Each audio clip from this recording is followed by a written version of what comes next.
Now, on Wednesday, the United Nations Security Council unanimously adopted a resolution creating new tools to combat sexual violence against women and children in conflict situations. And joining us from New York to discuss the details is VOA correspondent Margaret Besheer. Hi, Margaret. Hi, Ndimyake. Now, of course, some would say this was a very significant move by United Nations Security Council, and obviously a lot of credit goes to Secretary of State Hillary Clinton, who not only chaired the council yesterday, but also witnessed and heard a lot of testimonies during her trip to Congo. Yes, well, the U.S. was president of the Security Council for the month of September, which finished yesterday, and this was their final move on the council to bring this resolution forward. They drafted it, and as you know, Secretary of State Hillary Clinton went to Africa over the summer. She met a lot of women, and I think she was very touched by their stories. And you have here at the UN the ambassador, Susan Rice, also a woman very active in African issues.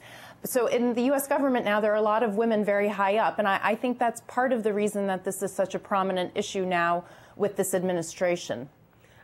Before I come back to you, we want to play a little part of what Secretary Clinton said yesterday at the UN Security Council as to why these new tools are being introduced. And the physical and emotional damage to individual women and their families from these attacks cannot be quantified, nor can the toll on their societies.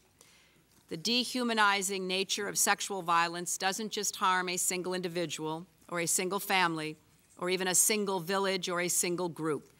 It shreds the fabric that weaves us together as human beings.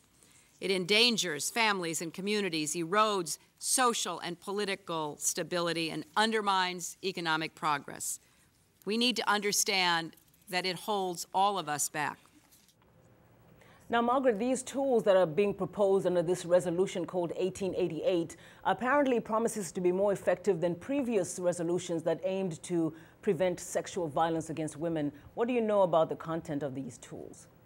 Well, you know, resolutions are only as effective as the people who enforce them. So I think that's part of it. And this 1888, as you mentioned, the number, it has about 60 countries co-sponsored it with the United States. So I think right there it shows that there's great international interest in co-sponsoring it. Although I have to point out that the draft of the resolution that I have does not have DRC as one of the co-sponsors, interestingly enough, a place where the problem is very prevalent. Mm-hmm.